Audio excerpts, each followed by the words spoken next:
For most of human history, the sky has been our constant companion, a vast, mysterious expanse that spoke to our deepest fears and loftiest dreams. We looked up in awe, charting the stars, navigating by their light, and finding meaning in the constellations. It was the one part of nature that felt infinite, unchanging, and above all, shared by everyone, everywhere. The night sky connected us, whether in the middle of a bustling city or on a quiet, isolated mountaintop. It was the same for all of us, guiding explorers, inspiring poets, and offering quiet solace to dreamers. But if you look up now, something is different. In the blink of an eye, the vast, dark canvas that once stretched endlessly above us has become crowded, teeming with motion. These aren't stars, but machines, satellites. And while they are high above us, silently orbiting the Earth at incredible speeds, their presence is more profound than we may realize. They represent a remarkable leap forward, the fulfillment of humanity's ambition to connect, understand, and explore our planet and beyond. But they also signal a change, a shift that alters how we see our world and our place in it. Today, the heavens are no longer as they once were. They are evolving as we continue to launch more and more of these machines into the sky. And with each launch, our view of the Earth, and even the universe, is being irrevocably transformed. It all began with a simple beep. In 1957, the Soviet Union launched Sputnik 1, the first man-made object to reach orbit. A small, spherical satellite, it weighed just 83 kilograms. Yet, its impact was anything but small. As it transmitted a steady beeping radio signal, Sputnik changed everything. It was the beginning of the space age, the dawn of a new era in which humans would reach for the stars. In the years that followed, satellite technology progressed slowly but surely. Governments and agencies like NASA began sending satellites into space for various scientific, military, and communication purposes. It wasn't until the late 20th century that satellites became more accessible to private companies, and the landscape of space exploration began to change. As satellite technology improved, so did the complexity and capabilities of the machines we sent to orbit. We could now communicate across continents instantly. We could map the surface of the Earth with astonishing precision. We could study the weather, predict natural disasters, and even measure the changing climate. Space was no longer a mystery, it was a tool. But with each leap forward, something else was happening. Our presence in space was growing. And now, a new frontier is unfolding in our skies. The reason? Connectivity. In recent years, private companies like SpaceX, OneWeb, and Amazon have unveiled plans for mega-constellations, massive networks of small, interconnected satellites designed to provide global broadband internet access. SpaceX's Starlink alone is on track to launch tens of thousands of satellites. What started as a handful of experimental missions has now exploded into a full-scale global project.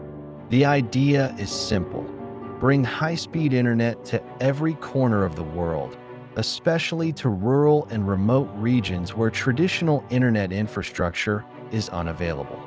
For many, this promise is a game-changer. It could lift millions of people out of digital isolation, enabling access to education, healthcare, and economic opportunities. In a world where connectivity can determine the course of a person's life, from job prospects to social connections to access to information, satellites are our hope for a more connected world. But as more satellites fill the skies, so too do the questions about what it means to have a shared space in the heavens. What happens when thousands of machines fill the same orbital lanes, racing past each other at speeds faster than a bullet? The promise of universal internet may be bright, but we need to ask ourselves, at what cost? Imagine a freeway, not on Earth, but in the vastness of space. Satellites travel at 28,000 kilometers per hour. That's 10 times the speed of a bullet fired from a rifle. They're zipping through the sky, sometimes just hundreds of kilometers above the Earth. Each satellite operates on its own path, but as more are launched, the traffic is becoming dense. And when things get crowded, the risk of accidents increases. In 2009, a defunct Russian satellite collided with an active American communications satellite. The result? Over 2,000 pieces of debris were created, all traveling at dangerous speeds. The collision not only destroyed two satellites, but also created a cascade effect. Each tiny fragment of debris has the potential to damage or destroy other satellites. This is the reality of space today. We're not just launching machines into the sky, we're creating a new type of pollution, orbital debris. And once it's up there, it's almost impossible to clean up. This growing risk is more than just a technical issue. It's a global issue. If space becomes too cluttered with debris, we may lose the ability to safely send anything into orbit. The Kessler syndrome, a catastrophic chain reaction of satellite collisions, could trap us on Earth. The more we launch, the greater the danger. If we're not careful, we could be undermining the very infrastructure that makes modern life possible. It's not just about the machines. It's about what we're losing in the process. Above the Earth's surface, telescopes have long relied on the darkness of the night sky to study the universe. Telescopes that peer into distant galaxies, measure the birth of stars, and track the movements of planets in distant solar systems. But satellites, especially in low Earth orbit, are not silent. They reflect sunlight, and those reflections are now interfering with astronomical observations. Astronomers have reported seeing bright trails of light from satellites streaking across their long-exposure images, blurring data that once revealed the farthest reaches of the cosmos. These satellites, small but incredibly bright, are becoming an obstacle for the very science that helps us understand the origins of our universe. Every night, astronomers rely on perfect conditions to spot faint light from distant stars. And now, every night, dozens of satellites pass through those images. Sometimes, these bright streaks obscure crucial data that could help us detect a supernova, a black hole, or a new planet. We may soon find that future generations will not be able to look up at the night sky and explore it in the same way we have. But it's not all bad news. In fact, satellites are helping us see the Earth with more clarity than ever before. Through the eyes of these machines, we can monitor our oceans, forests, and cities like never before. We can measure the health of our ecosystems, track deforestation in real time, and observe the effects of climate change as they unfold before our eyes. Satellites help us predict hurricanes before they strike, track the spread of wildfires, and monitor air quality in our cities. They even allow us to witness how global warming is melting glaciers and raising sea levels. The very same machines that are crowding the skies are also providing us with a more detailed, urgent understanding of the planet we call home. In this sense, satellites offer a glimpse of a more connected and informed world.